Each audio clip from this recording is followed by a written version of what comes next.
নম্বর সোয়াল হলে হনাক্কান গরম মাইদে 4-5 ভাই একসাথে বসবাস করে তাহলে ইতার আর বাফও যদি না তাকে দইলে বাফ আসলে সমম্মাই দি সম্পত্তি বাক ন করে ইয়া বাফে ব্যাকুণের পক্ষতুন উগ্র কুরবানি করতো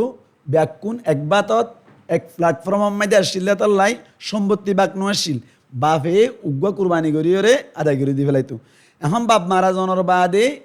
5 ভাই অথবা 6 ভাই ব্যাকুণ এক বাতম্মাই দি তাকে তারা হামানি ব্যাকুণে হামাদা আসা বেকুণ এক বাতম্মাই দি এন এই দইলে তারা কি কুরবানি বেকুন মিলে উগ্র দিলে যাইব নাকি যার গো তার তো সিরে দেওয়া ফুরিব এন হইয়ের হনকে চল যে তার জবাব বললে ওদের যদি তারা 5 ভাই অথবা 6 ভাই আছে অথবা 10 ভাই আছে ব্যাকুণের যদি মিল্কিয়ত ফরক হয়ে দইলে এনে বাতমা তেহা দে হামানি মাই দে যার সম্পত্তিতে জমা দে যার স্বর্ণ থেকে কিনে দে যার টিয়াতে জমা দে এন এই দইলে এত মাই দে ইতার ওর কুরবানি ওয়াজিব এনে সাহা যাইব আলা সাবিলিল বদলিয়ত ইয়ানি প্রত্যেকজনের ওর যদি কুরবানি ওয়াজিব হয় প্রত্যেকজনের তুন একবারাত কুরবানি করার নান ওয়াজিব আজ যদি এর ভিতর তুন 5 জনের তুন 3 জনের ওর কুরবানি ওয়াজিব হইয়ে নেশাবার মালিক হইয়ে আর 2 জন নেশাবার মালিক নইও এনে দইলে 3 জন জিনত তুন নেশাবার মালিক হইয়া ইতার তুন কুরবানি করার নান ওয়াজিব হইব ও 2 জনের তুন কুরবানি করা না ফুরিব কিয়া ইতারা এনে একবাতত খাদা আসা যার সম্পত্তি তাত্তুন কি দেওয়া সিরা দেতাল্লা বলিয়রে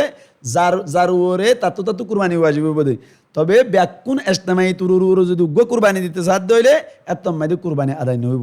অতাল্লা প্রত্যেকজনের মিকে সাহা যাইব যার সম্পত্তি তাত্তু যদি নেশা পর্যন্ত পৌঁছত দইলে এত মাইদে যার বতেতে উগ্র কুরবানি দিব মানে একবারাত কুরবানি দিব বেকুন এস্তামাইভাবে কুরবানি দিলে কুরবানি আদায় নইব আর যদি এ নই দইলি কেলা যদি 5 ভাই অথবা 6 ভাই 10 ভাই জিন একবাতত খা ইতারা বাম মরণের বাজে সম্পত্তি আজ বাগ ন করে সম্পত্তি ব্যক্তিনে কি প্ল্যাটফর্মের মধ্যে আছে আজ পর্যন্ত বাক নইও ব্যক্তিন এক জায়গা ধরো 10 ভাই মিলে একখান দোয়ান করে ব্যক্তিনের ভিতরে অথবা 10 ভাই মিলে যা স্বর্ণ শান্তি আছে আজ বাক ন করে এন এই দইলে এত মাইদে তারা ব্যাকুন এক বুঙর মতো দেতাল্লা বলিওরে বাপ্তাইতে আসিলেন দিলা দেতাল্লা বলিওরে বেকুনের পক্ষতুন উগ্র কুরবানি দিলে যাইবে মানে একবারাত দিলে ওই যাইবে গই আশা করি দূর হইলে বুঝি পারিব।